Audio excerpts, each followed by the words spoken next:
او حتى ما قبله او حتى خلال ال 90 دقيقه نفسهم، كل الامور دي الاهلي يمكن كان مراعي بعض الابعاد، فما كانتش في خطوات سريعه. النهارده اخيرا النادي الاهلي خد بعض الخطوات المهمه في اطار شكاوي متعدده بنتكلم عنها في هذه اللحظات. اولا عايز اسال حضرتك اسباب تاخر النادي الاهلي من اول امس لحد اليوم بخصوص هذا القرار وهذه الشكاوى. بص يا امير، دعني في الاول ان انا اتكلم اقول ان النادي الاهلي كجزء من كيان مصر العظيمه حريص جدا على علاقته بجميع الانديه الافريقيه وخاصه الانديه العربيه. يعني احنا كنادي الاهلي اللي هو رائد الانديه الافريقيه والعربيه حريص جدا ان تبقى علاقته كويسه بكل الانديه. تمام. والحقيقه اللي حصل من نادي الهلال دي مش اول مره، دي يمكن ثالث مره. واحنا يمكن يعني ترفعنا المرتين الاخرانيتين، خاصه 2020 لما اقتحموا الملعب وكان هتحصل مشكله، لكن احنا برضو يعني العلاقه ما بين الشعبين المحترمين سواء الشعب السوداني او الشعب المصري خلت النادي الاهلي يترفع ان هو ياخد موقف ضد نادي الهلال. لكن اللي حصل الحقيقه في الماتش اللي فات يعني ما ينفعش ان احنا يعني نسكت عليه. تجاوز كل الحدود. مش لا يعني تجاوز كل الحدود ده يعني اندر ستيتمنت. اللي حصل ده يعني يدل الاول على الجهل بقدر النادي الاهلي من المسؤولين هناك في النادي الهلال السوداني. وللاسف يعني حتى تصريحاتهم كلها تصريحات ما اعرفش هل فيها نوع من كيد النساء، هل تصريحاتهم لارضاء اشخاص معينه او كيانات معينه ما بتحبش النادي الاهلي. الحقيقه تصريحات كلها من مسؤولينهم غير مسؤوله. ايوه. فدعني اقول لك ان احنا اولا احتفلنا يوم الخميس في الماتش بالسبت، اتمرنا تمرينه واحده بس يوم الجمعه، والتمرينه دي للاسف اقتحم فيها جمهور الهلال الملعب المباراه اللي هو كان عليه الاوفيشال تريننج او يعني التمرين الرئيسي، وكان في حضور الراجل المحترم اللي الحقيقه لم يقصر ولم يدخر جهد في ان هو يعني يذلل كل العقبات ويبقى موجود مع البعثه السفير المحترم هاني صلاح، وبرده في وجود منسق الكاف وشاف، ويمكن المفروض ان منسق الكاف كتب الكلام ده في تاريخه. اللي حصل في جوه الماتش بقى يعني ما ينفعش تتكت عليه. انا ما شفت الحقيقه الفيديو بتاع علي لطفي اللي بعد الماتش الحقيقه يعني انا مش قادر اقول لك، يعني انا كنت يعني اكاد اكسر التليفون من القهره اللي انا شفتها. الماتش برضه جوه الماتش محمد عبد المنعم اما بيتضرب بالازازه البنج او برش البنج، يعني الحقيقه كلها حاجات تدل على شيء، تدل على الناس دي الحقيقه تفتقر للروح الرياضيه وتفتقر كمان لان هم يعني زي ما قلت جهله بقيمه وقدر النادي الاهلي. وبالتالي النادي الاهلي يمكن انت بتقول اتاخرنا ليه؟ لا احنا ما اتاخرناش، احنا بندرس كل حاجه. اول بعثه رجعت كابتن خطيب كان لازم يقعد مع الناس يفهم عن رئيس البعثه الوزير عمرو فاروق ويفهم من سيد عبد الحفيظ ويقعد وبنشوف اللي حصل كله، وبالتالي بتطلع بقى الحاجات اللي طلعت زي ما انت شفت كده. بتقيموا الوضع الاول وبعد كده تاخدوا قرارات، تدرسوا الوضع الاول وبعد كده تاخدوا قرارات، وده اسلوب يعني معتاد دايما في النادي الاهلي. طيب بالظبط كده. باشمهندس، ايه المنتظر من وجهه نظركم كنادي من الكاف او من الاتحاد الافريقي لكره القدم بعد هذه الشكاوي؟ هل تتوقعوا ايه او ايه اللي ممكن يصدر كقرارات من الاتحاد الافريقي؟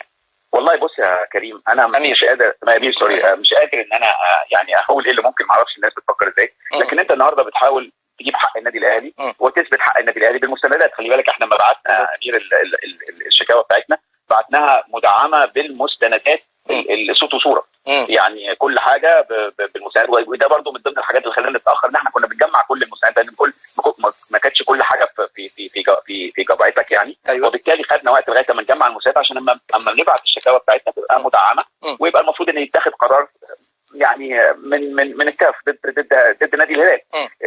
واتمنى ان هو ده اللي يحصل. وبعدين النهارده خلينا برضو نتكلم على الناس اللي غير مسؤوله اللي حرضت جمهور الهلال. يعني انت النهارده جمهور الهلال اقتحم الملعب المباراه اللي هو ملعب التمرين قبل الماتش ليه؟ بناء عن تحريض ناس غير مسؤوله.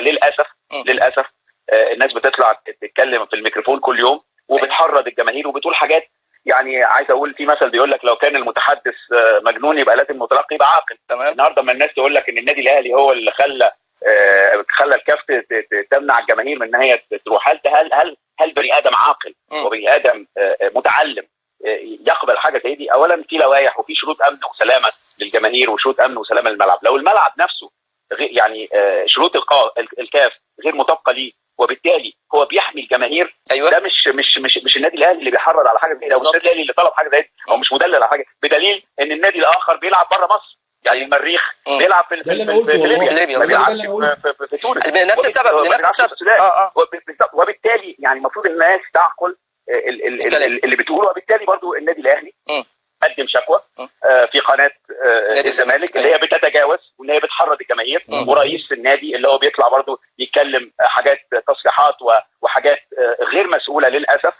وبالتالي اتمنى ان من السيد كرم جبر ان هو ياخده بقى اللي اتقال عليه، ان المفروض الناس يعني تراعي شعور المجتمع والمصريين، وانها تراعي ما يبقاش في نوع من العنف ان احنا بنحاول نحرض الجماهير والكلام ده كله واللي بيتقال عليه، والامن والوطن والشعارات اللي هي لا مؤاخذه بتتقال دي، وليس للاسف يعني ما في بطن الشاعر يعني. فاتمنى ان برضو الاستاذ كرم جبر ياخد قرار، او المجلس على الاعلام، ان هو يتخذ القرار الصح في الناس اللي بتحرض، الناس الغير مسؤوله اللي بتتكلم بطريقه غلط وبتحرض الجماهير، وبالتالي الجماهير فعلا يعني صدقت الكلام ده ونزلت ماتش التمرين وعملوا وضربوا بالعجلة بشماريخ.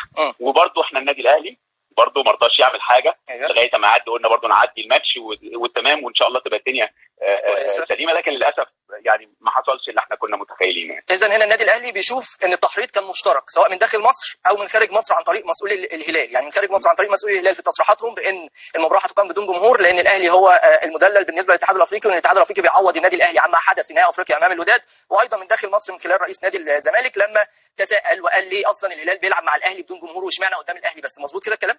مظبوط 100%. هل ممكن النادي الاهلي خلال الفتره اللي جايه يكون عنده بعض الخطوات الاخرى التصعيديه في حاله عدم رد الكاف باي قرار من قرارات المتوقع اتخاذها من المفترض ولا لا؟ بص يعني اللي انا عايز اقوله برضو ان للاسف المسؤولين في نادي الهلال لازم برضو يكونوا على درايه. أيوة. انت بتعادي النادي الاهلي وجماهير النادي الاهلي. انت مش بتعادي النادي الاهلي بس، انت بتعادي جماهير النادي الاهلي. انت لازم تعمل حساب لجماهير النادي الاهلي، ولازم تعمل حساب للنادي الاهلي. يعني ما ينفعش واحنا دايما بنشيل الناس دي على دماغنا، يعني دايما بالرغم من اللي حصل قبل كده اما جم برضو تعاملوا احسن معامله وبكل احترام. ليه؟ لان النادي الاهلي نادي محترم، عنده مسؤول، عنده مبادئ، بيحترم الغير زي ما قلت لك. يعني النادي دايما بيبقى عايز علاقته تبقى كويسه بكل الانديه، وبالتالي النهارده انت كنادي مسؤول او نادي يعني لابد انك انت تبقى عارف قدر جماهير النادي الاهلي وعارف قدر النادي الاهلي قبل ما تعمل الحاجات الغير مسؤوله اللي انت عملتها دي. تبص النادي الاهلي ما فيش شك مش هيقعد، يعني لن يتخاذل في حق النادي الاهلي، واحنا موجودين هنا عشان نجيب حق النادي الاهلي، ومش حق النادي الاهلي بس، حق كل واحد لابس تيشيرت النادي الاهلي.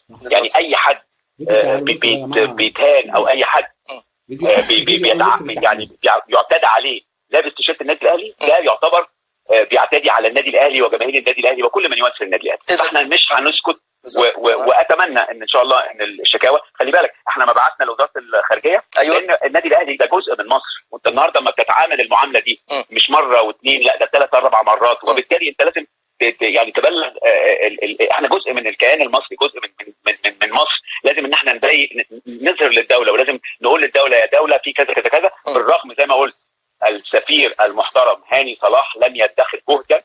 عايز اقول حاجه بقى يمكن محدش يعرفها، السفير نفسه كان بيتشتم. السفير نفسه في الماتش كان بيتشتم.